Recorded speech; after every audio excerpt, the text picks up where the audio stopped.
that his students, his students are, you know, from different nationalities, speaks different languages, but he has to teach French, and how he's using actually the different knowledges of language of his students to help them also make sense of the French language. So it's just a 2-minute clip that I'm going to show you. So I'm going to share my screen here, and you should see French example. Do you see that? Yes? Okay, good. So just let me play this.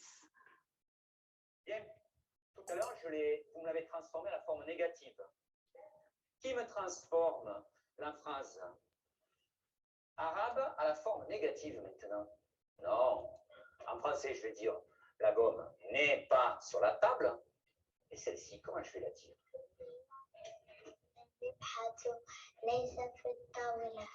النبحة ليس ليس على الطاولة.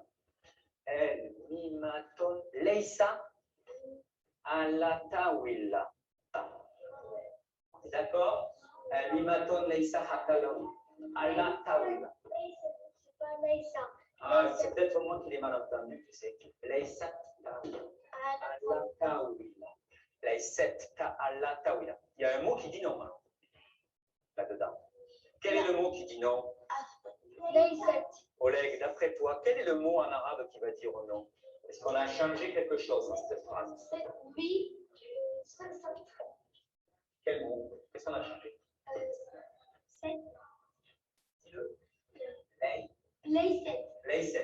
C'est ce mot, les autres, qu'il faut trouver en russe. Sterka rigit nastal. Alors, tu vas nous la prononcer, on va essayer de trouver s'il y a un mot qui dit non.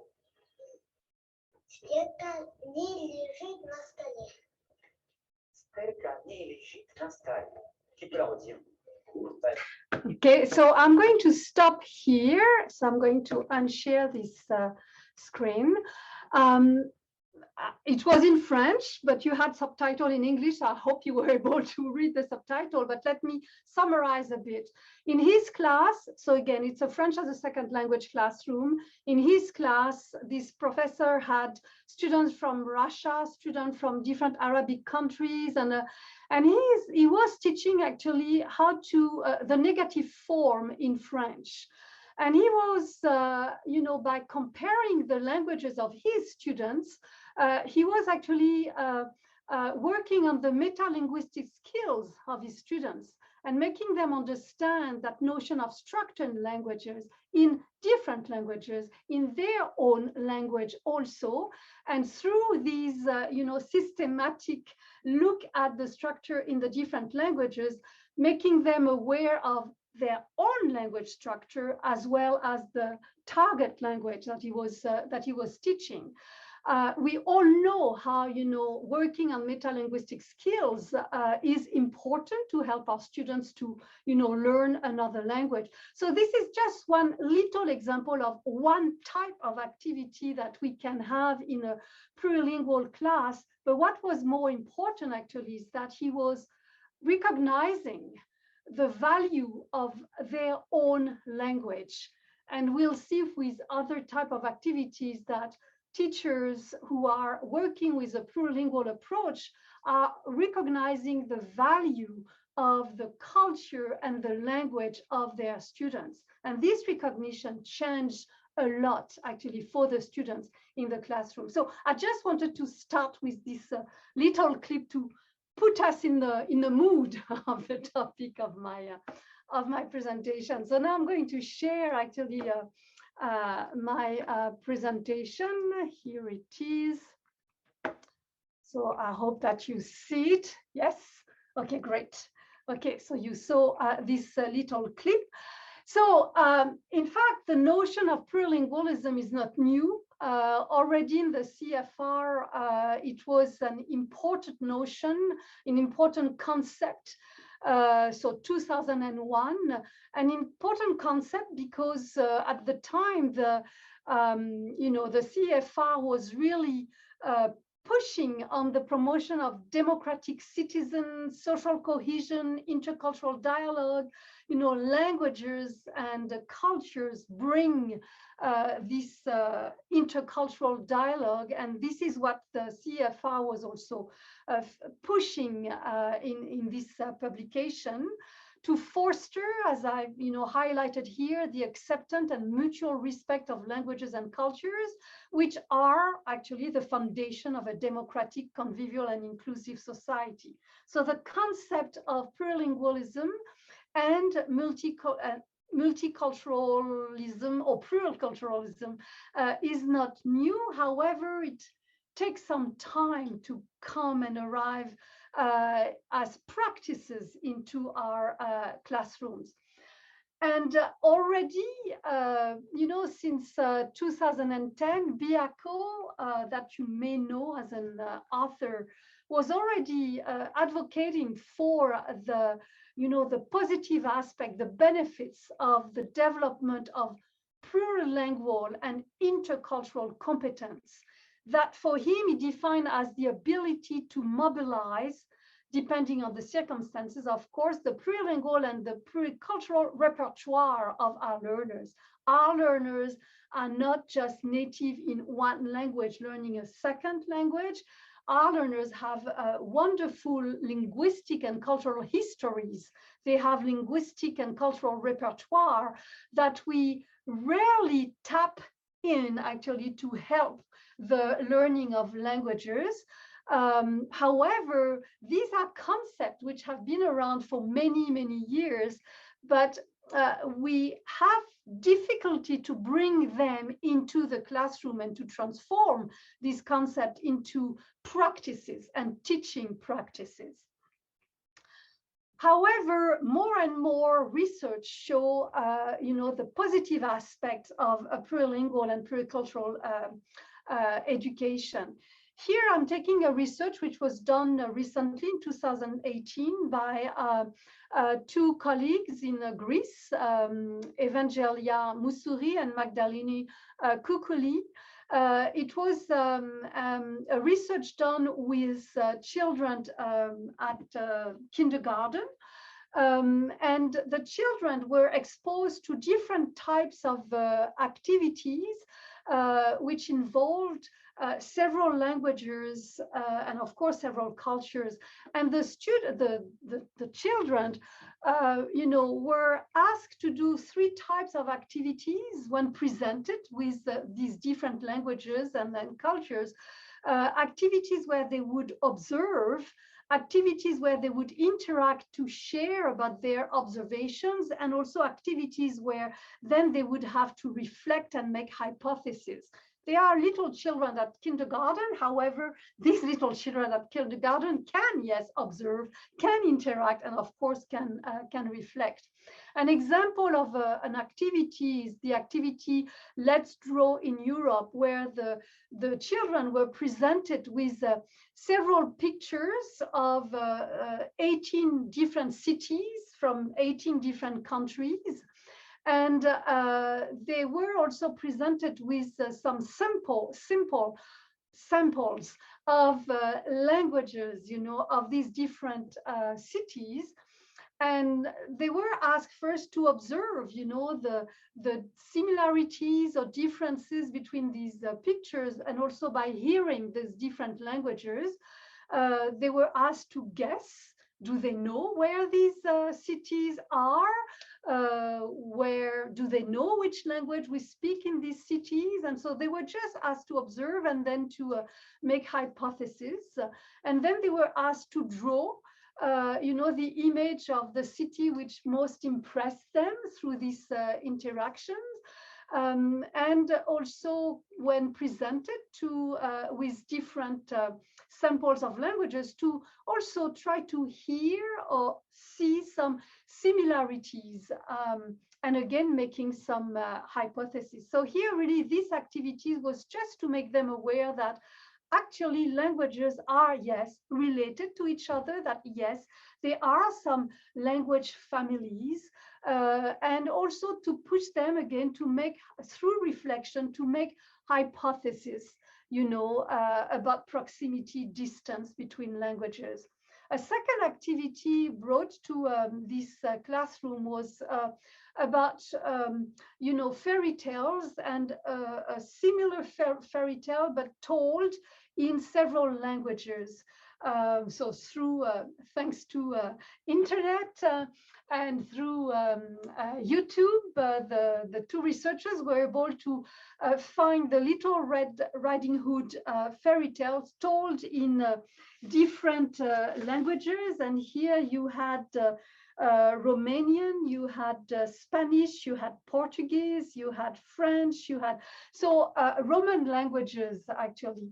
And so the students were watching the videos, hearing this fairy tale that they know, but said in different languages. And here again, they were asked to make some similarities or differences in terms of the language that they were hearing, the way that they were told, and so some cultural also hypotheses and remarks, and they were so encouraged to make connections between those similarities and differences. And then they were shown a fairy tale, the Great Aunt Tiger, which is similar to Little Red Riding Hood, but treated differently.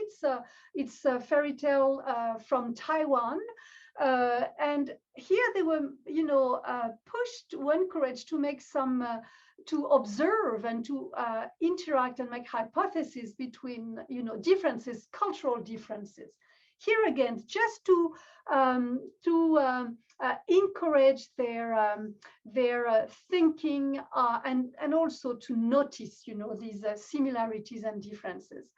And the findings of this research show that these children from kindergarten, actually, after this series of activities, were so much more open towards other languages, but also towards the speakers of these other languages, so much more open to other cultures, but also very curious and their desire to learn other languages, to learn about other countries, custom, cultures, and so on. And also the research showed that these children also, through these activities which were bridging the different languages and cultures, felt more empowered, so more autonomous, because they were, making hypotheses, they were reflecting, and we know that that favors the autonomy of the learners, strengthening their reflective skills. So a lot of positive aspect through these activities. And all of these research also are well aligned with the research that we have more and more in neurolinguistic, for instance, which shows that we know now that a learner who has already several languages because of his own history, all these languages are present at the same time in the brain, and the plurilingual speakers and learners are actually activating these languages, these different languages at the same time. And all the, active function in the brain are activated, and it's of course a positive aspect that we know for our learners. Another research which is also interesting, which was conducted in Australia and led by Margaret Somerville at the Western Sydney University. Again, in a class where we have students who are learning English, but they come from many different countries. This activity was just an activity where the students were asked to map the different usage of their languages. Okay, some of the students had 2, 3 4 languages that they had been exposed to, that they spoke at different levels of proficiency. And that mapping exercise were, helping the students think about, yes, at school, this is the language that I use, but at home, this is the language that I use. And even at home, this is the language that I use with my sister, with my brother, or when I go in the city, in the store, this is the language I use. So that mapping exercise here, you have on the wall all the different ways, the creative ways actually that the students had to map their different usage of language. Well, the research shows that not only this type of exercise, again, show that there is a valorization, that we value their own languages and their culture, and it has a huge impact on the engagement, the learning engagement of the students. Also a huge positive impact on the intercultural understanding of the students, as we saw also their desire to know more about the other cultures. But they also, the researchers show also an improved quality of the work, the English work that then the students produced, again, because of all the awareness, the metalinguistic skills which have been more developed, awareness of structures of other languages. So all these activities show a positive impact on the learning of the target language.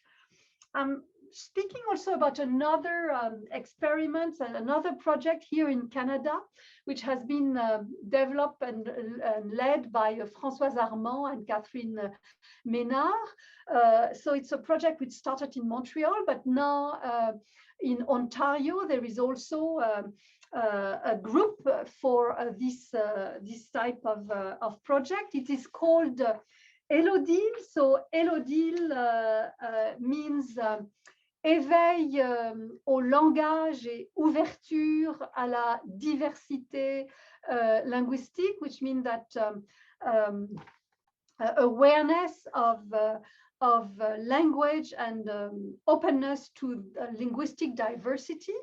And here in this particular activity, so this group actually has made an inventory of different activities that teachers can use in their classroom to push this plurilingual and pluricultural approach in their own classroom. And one activity here, for instance, that we have in pictures is done with high school students in a school in Quebec, where they are learning French as a second language. And here, the goal of this activity again is to make the students more aware of their of the other languages and other cultures. And again, it is a mapping activity or of the usage of the different language that they have.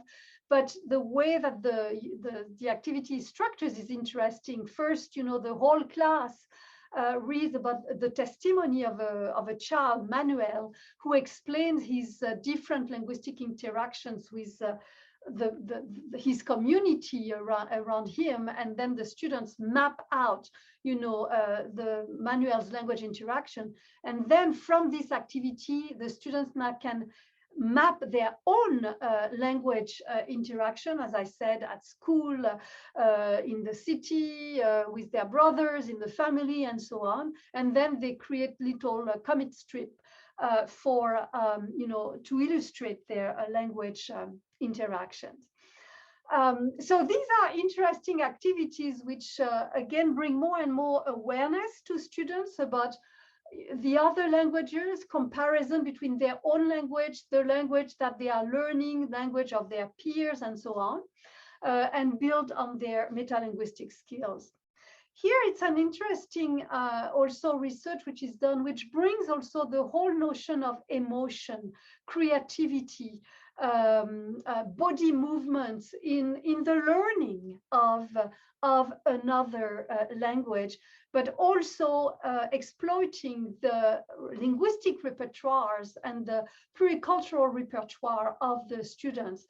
So it's a research done by Sue Ollerhead in Australia.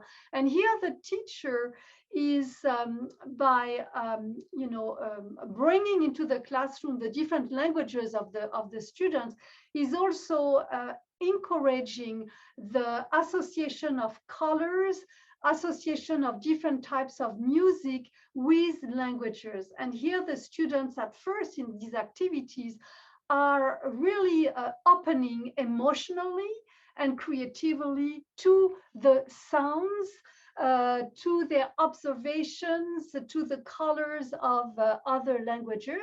And then together they're going to work on a project in English, to write a project in English. And here again, the research shows that there is actually a deeper learning through this type of activities, and also better production after that in the target language, because all this awareness of these other languages, but also again because of the value that is given to their own languages and cultures in the classroom.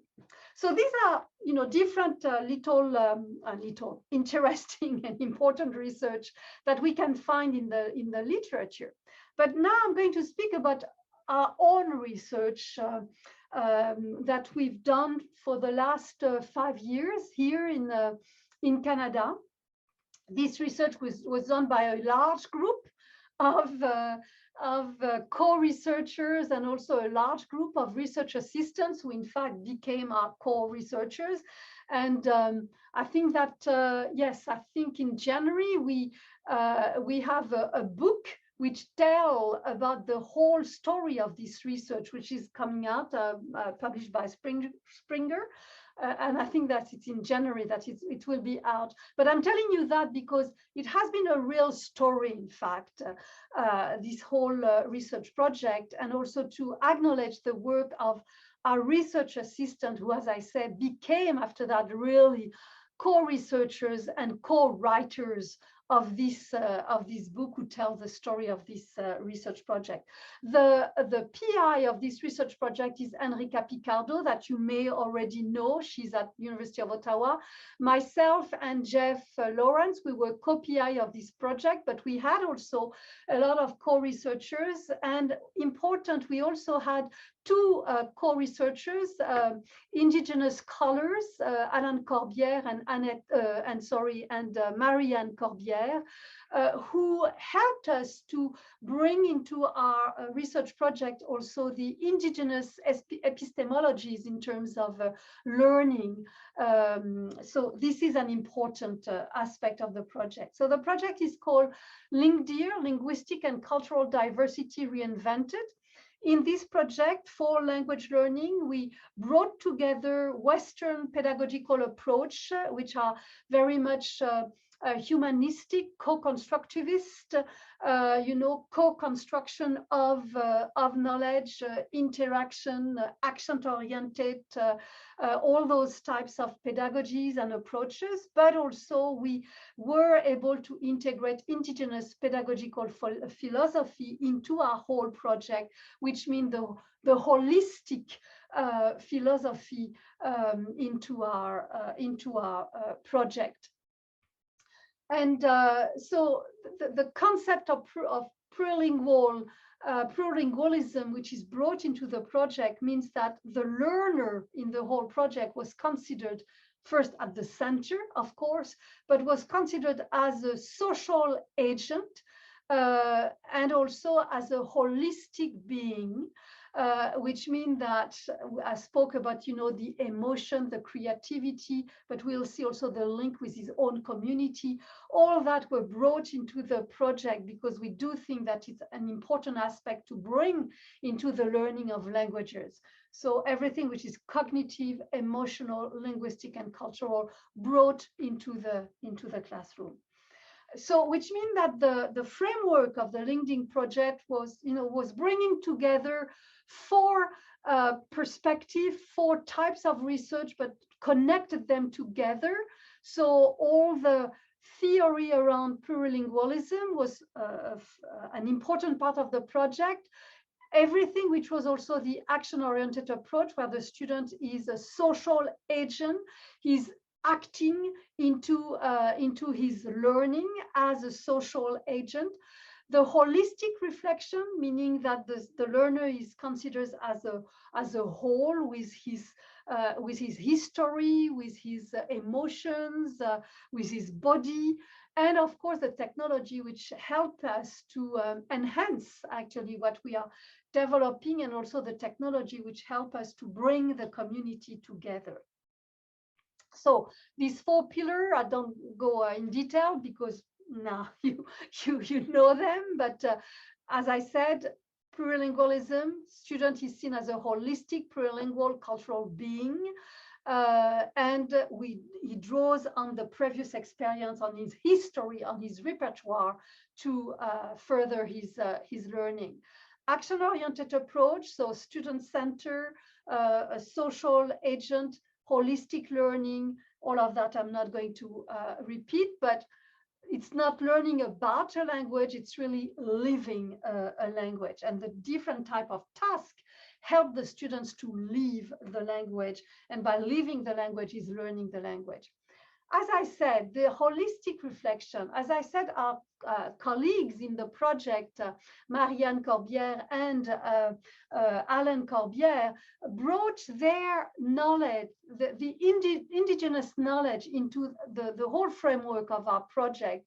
And also the teachings of the medicine wheel, which really shows the holistic approach to learning from indigenous communities, which mean that in our more traditional view on teaching and learning, we put a huge emphasis on the mind. We speak about metalinguistic, awareness. Learning is a cognitive process. So we have this huge focus on what is in the medicine wheel, the intellect, the mind. However, we often forget actually the importance of the other aspects of the whole being for the learning. And this is where the medicine wheel remind us of the importance and the connection, the spiritual connection, and the connection with the community, the roots of the learner, of the being. And so if we work with storytelling for learning another language, well, students here use traditional storytelling, traditional from the community. So they use those traditional storytelling techniques, and they are integrated, and they are learned by the learners, by the children, the teens. They also use they use all of the learning of the communities, of the elders actually. So it's a very inclusive community, which has a huge impact on the learning of the student, and which is at the core of the learning of the student. As I said, also the emotions, okay, how to bring actually and to work with the emotions to help the learning.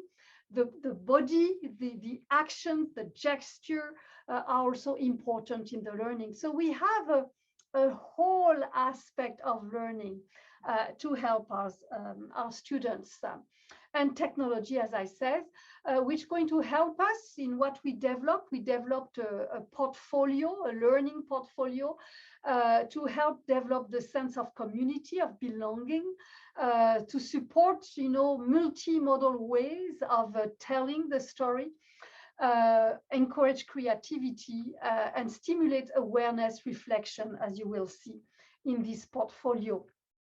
So if I go into the portfolio, and you see that the structure of this portfolio that we created takes the structure of the medicine wheel and the learning that we have from the indigenous medicine wheel. So the portfolio helps the learner actually to tell about his plurilingual journey. So here I'm giving you an example. This is my example, but students in the portfolio are able to enter their own plurilingual journey. But so you're telling us your story. What is your story? Where do you come from? The languages that you spoke and that you speak, the cultures, the linguistic encounter. So tell us the story. Your cultural encounter, tell us the story. So students in the classroom are able to bring that into the portfolio and then to share that, of course, with the others. The portfolio also has a collection of scenarios, to reflect the action-oriented approach that we had in this project. So we have, with a lot of practitioners, language teachers, we have created several scenarios that now teachers can use to teach and facilitate the learning of their students in another language.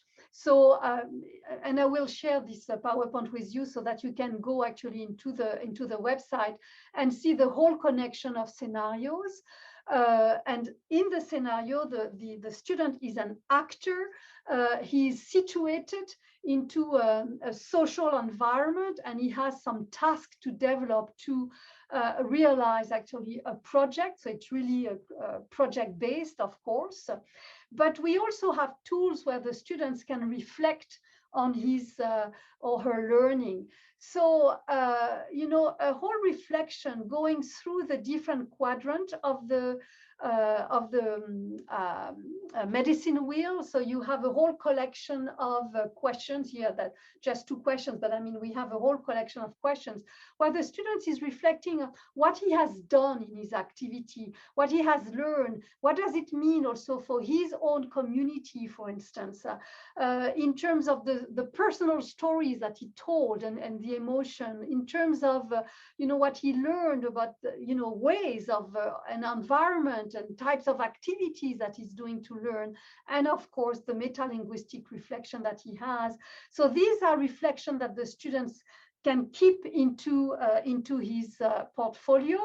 And also at the center of the portfolio, the quill box, which is actually an image which was given to us by our indigenous colleagues.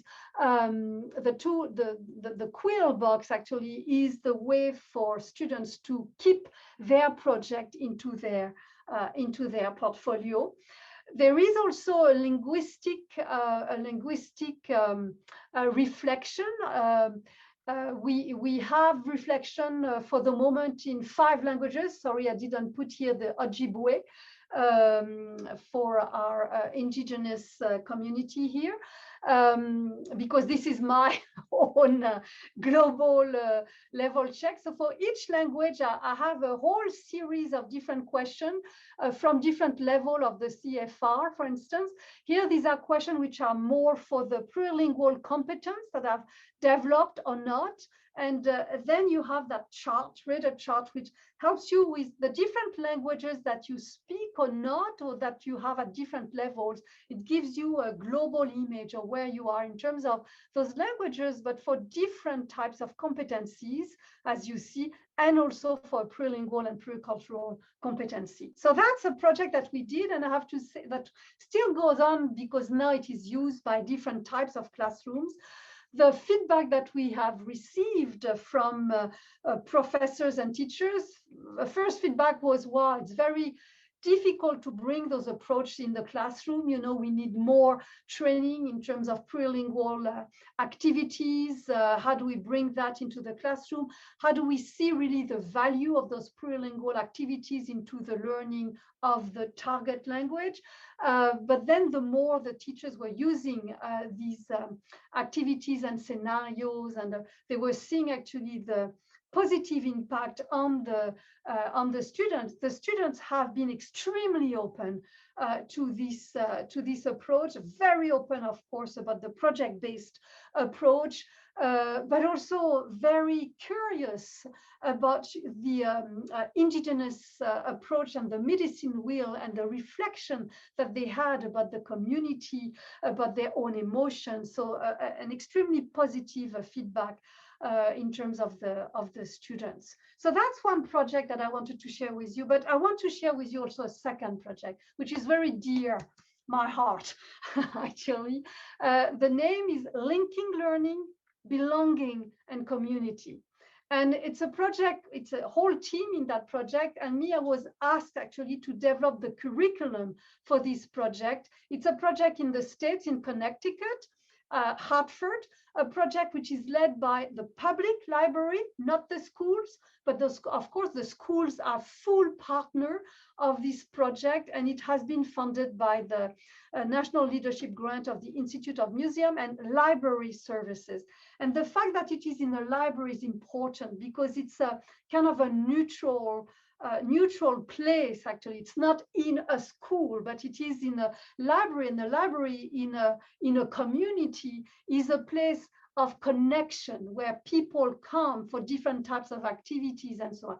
So the place of the program is important in the library. And this is an after-school program for English language learner students, but these students are actually issued from immigration. They are late arriving immigrant and refugee, which have then integrated into high school, but they need to learn the English language to be able to perform in the different levels in high school. So this is an after-school program. And I was asked to develop the curriculum and the approach of this program. So of course, the program is designed around, action-oriented, because I truly believe that the students being considered as a social agent, active in his learning, but also fully situated into the community, the social community is important. Plurilingual and pluricultural, because again, the recognition and the value that we bring of the different languages and cultures that these students, issued from immigration, to bring that in the classroom is so important to engage them into the learning of the other language, which is English.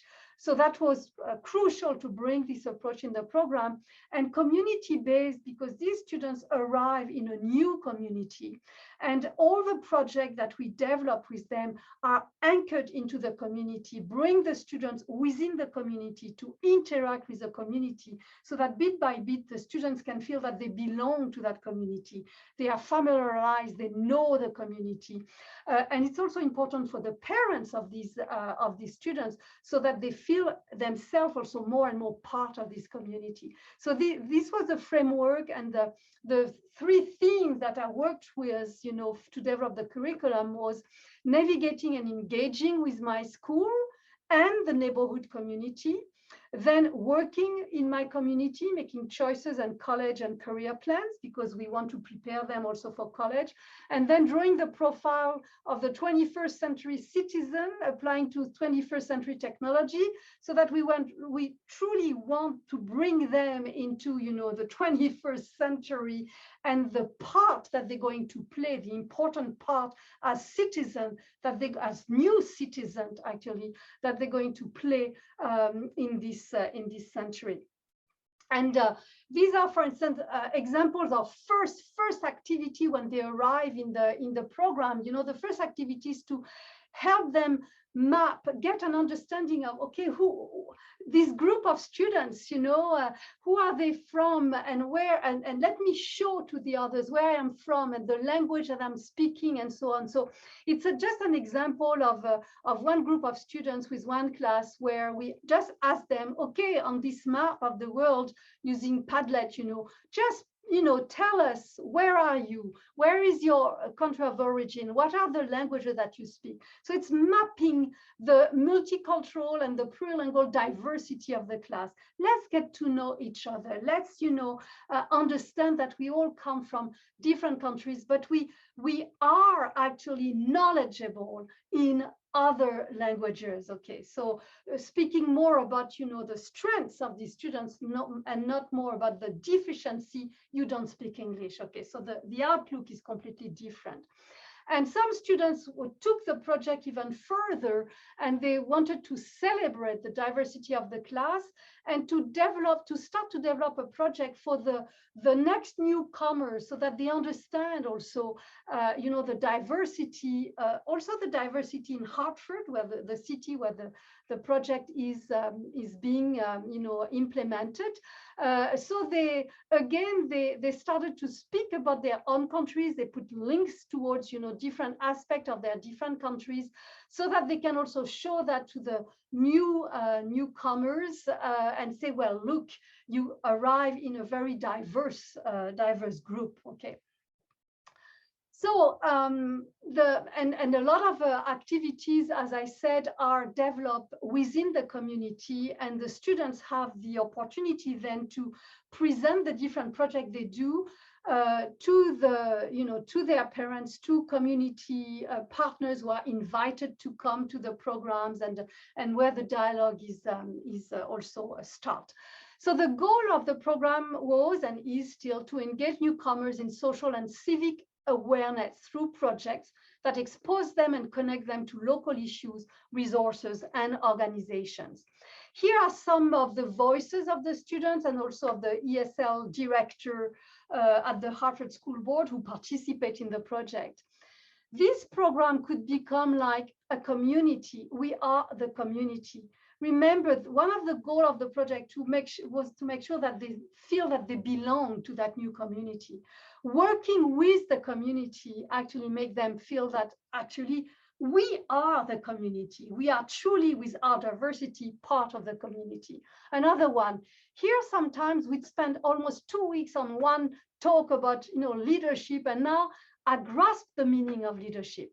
We designed a project for other newcomers like us to help them when they arrive, so that we can make the school better for kids. It was the best thing I ever did in my life. And we translated it into different languages, since we have so many here. That's how we become local leaders here. The program is about that. It's supposed to help people. This is a teenager who is in high school, who arrived not so long ago, and who went through this program. And the ESL director, the program provides the newcomers an authentic experience to learning English. When developing this curriculum, we made sure it was authentic to their everyday experience, so that it was about them and it was engaging. The curriculum is about their school, their neighborhood, services for immigrants and refugees, and their library. So it's a good way for them to practice their academic English in a way that makes sense for them. In terms of, learning the language, for many years, the Hartford Language School was, of course, teaching English to these newcomers, but not with this approach of community-based, not with this approach of plurilingual and pluricultural into the classroom. And the results were difficult sometimes. However, with this new approach, this is what, we are starting to see the impact, because the program started, in the summer of 2017, and now we start to have students who now are coming out of the program and go to colleges. Well, in terms of college engagement, in June 2019, 6 students who graduated from the program enrolled as freshmen in college, in good college in the region. One of them, at the University of Connecticut, was accepted, and he's serving now as a peer mentor, tutor in the English club. So he's re-engaging into the program, but now as a mentor. 2 students through the program then became valedictorian and salutatorian of the graduating class at their high school this past June. When they arrived, they didn't speak a word of English. And after 2 years through the program, well, they became valedictorian. So in terms of the value, in terms of the self-esteem. Another one was awarded the Harvard Book Award for High Academic Achievement. In terms of leadership, some of them engage into community groups, and so one of them who participated into the Youth Leadership Development Series, was elected by his peer as vice president of the board of this group. I mean, the positive impact is really wonderful to look at when we know that, before these students had a hard time actually to integrate into other programs or even to reach college. So I wanted to share these two experiences, and then I'm going to stop here. Because as I said, feedback of professors, of teachers tell us seems wonderful, but it is difficult to bring that into a classroom. We need more training about that. Nathalie Auger, who works in France and who has developed many projects on plurilingual language, wrote a very interesting article, a chapter actually in a book, and I will end with that book, which helps, yes, to guide teachers to bring this plurilingual approach into their classroom, and it's a 7-step framework that she recommends, an easy framework to understand, and steps that are easy to follow. So first, identify and value the linguistic repertoire of the class. I've shown you several research which really show the huge impact just by recognizing and making sure that the students can, speak about their languages and their cultures makes a huge difference in terms of students' engagement. So it is important. Second step, students can choose which language they can help scaffolding, which means that in their activities, it's not just, the target language, but yes, they can also use their other languages. That notion of translanguaging is very important into the classroom. Doesn't mean that it, take the dominance and that you forget about the target language. No, but it is, a scaffolding. It is a tremplin, to go towards the target language. Use plurilingual and pluricultural material as much as you can into your classroom. Yes, absolutely. Set up mutual mentoring. Students teach to each other. Those activities of comparing languages and so on. You see the dialogue, the interaction which happened between the students, where they are teaching words and ways of saying in their own language. And again, it is awareness of metalinguistic skills. Use multilingual and multicultural environments outside of the classroom, bringing the community into the classroom, bringing the parents into the classroom. They bring their community, they bring their culture into the classroom. And of course, raise awareness among educational staff, teachers of all subjects. The whole school participate. An example, you saw this, a wall of language mapping, actually. In Hartford, we did something like that. And in the halls of the school, the students, so the new immigrant students in the classroom, they were putting their work, their creative work in different languages in the hall of the classroom. What's a self-esteem? They were so proud because students, American students of the other classes were seeing that in the hall of the classroom. They belonged, they were part of. So it was a huge positive impact. So just to conclude, valorization of languages, particularly home and minority languages and cultures, so important. Especially today also in our very divisive world. Self-esteem, self-efficacy, all of that is encouraged through this type of activities. Plurilingualism is also more than just this. It entails language rights as part of human rights and promoting the mutual respect and understanding that come with this vision. It is fundamentally relevant for democratic cultures.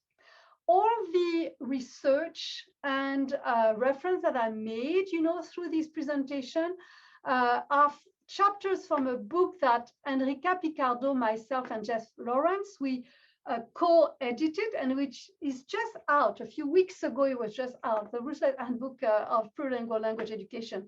I don't want to make advertisement for the book, but what I'm telling you is that in this book, you will see a lot of the research that I was speaking about, throughout this presentation. And so I'm finishing on this by thanking you for your patience in listening to me. And I'm going to stop sharing. Thank you very much for this very interesting presentation, the plurilingual language approach. Questions? I know that it is almost break time, but for those who would love to stick around and ask some questions, please, I encourage everyone. Juan. Yes, thank you so much, Aline. Wonderful to know more about this project, which is actually setting up the tone for our presentation, Adriana and I. We're going to be talking about the LingDir project that I incorporated in my Spanish language class. So it's wonderful to know now the background of all the wonderful work that's being done. My question, or rather a comment that I would like to make, and I know that there is not a definite answer on this, but you talk about how difficult it can be for teachers, for educators to incorporate this type of approach, right? The plurilinguistic approach, plurilingualism. What would you tell to a department, a language department that is a bit hesitant to incorporate this new approach because of several constraints? For example, at the University of Toronto in Spanish and Portuguese, we have about 1,000 students. So that was when Adriana, and she's here, she's also part of this project. When she approached me, I was hesitant, to be honest, in incorporating this into basic Spanish, intermediate Spanish. So I ended up doing this in just my own course, which is accelerated Spanish. But what would you tell to the chair of a language department to support this kind of initiatives? Well, I know that the resistance and the hesitancy to adopt a plurilingual approach, it comes from, the many years where it was said that to learn a second language, you need to forget all the other language, which means, the English only classroom or the French only classroom or the Spanish only classroom. So, and it has been, for so many years in our own training and even our own learning experience that it is difficult to, push that aside. However, again, all the research in neurolinguistics are telling us that for so long. And by the way, if you are at York University, Ellen Bialystok at York University, a huge, well-recognized scientist, in neurolinguistics, it's her own research which shows so well that, bilingualism or plurilingualism is has such an positive impact on the language development of children, but also, later in age is so important in the, in better understanding, Alzheimer's disease, and we know that people who have been bilingual or plurilingual have kind of a delayed I don't know how to say that in English, but a delayed onset of the Alzheimer's disease. Okay, so really the research in neurology and neuroscience and neurolinguistics demonstrates so much that a language is not polluting the learning of another language, but on the opposite, is helping the learning of the other language. So, I mean, we cannot ignore that type of research. I would say also that all the research shows also that in terms of student engagement, even though you don't want to have the linguistic argument, okay, but in terms of student engagement, student motivation, student creativity, we know that just valuing and recognizing the languages and the cultures of the others that your classes of students has just, you know, engage the student into their language. So even with that little argument, which is not a linguistic argument, but it's a motivation argument, it's a student engagement argument. And all the research show that, you know, the self-esteem is boosted, and yes, and I want to learn. Only that little argument should also, you know, convince the department. And for a professor who is a teacher who is hesitant to start, you know, we have those ice-breaking activities when we start a class. Okay, try this ice-breaking activity where you have the map of the world and you just put, you know, what I was showing you, and you just put, you know, where are you coming from, or where are the language that you know, and just, it's a nice ice-breaking activity. Just that also makes a difference. So difficult to convince people, but I do think that now research has more and more strong arguments so that we go in that direction. Great. Thank you so much, Aline. Yeah, thank you. I would also like to add that I definitely, from my own teaching experience, have just seen that when you ask students what something means in their own language, the spark in their eyes is there immediately. And I've always found it very hard to keep a classroom strictly in one language, because I myself am a polyglot and I don't ever function in one language. I function in, you know, probably 3 languages at a time. So it's not realistic. Yeah. So thank you very much. One big aspect that I didn't speak about, because of course I didn't have time, but that whole notion of mediation, and I'm speaking about it now because Adriana, you made me think of it. Of course, you are polyglot, and yes, and when you speak, you know, sometimes you use another word for another one and so on, you know, the translanguaging, which means that you keep the conversation going, you keep the dialogue going. This is mediation, okay? And that's a type of competency that we, before in our language classes, we never thought of. You know, we speak about the listening competence and the writing competence but not about the mediating competence. But you know, in our plurilingual world and in the usage that our learners, we want them to do with the new language that they're using, they also need to develop this competence of mediation. Okay. And that's another way of saying, well, yes, mediation, because of course you have other language, you are proficient, and again, different levels of proficiency into the language, but you are using these other languages into your interaction, written or oral.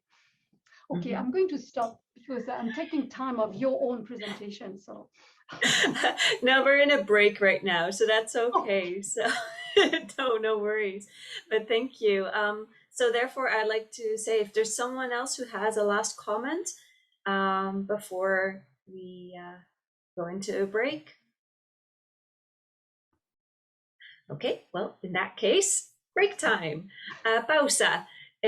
So we will be returning with our session 1A, Teaching and Learning Approaches to Ella at 10:15.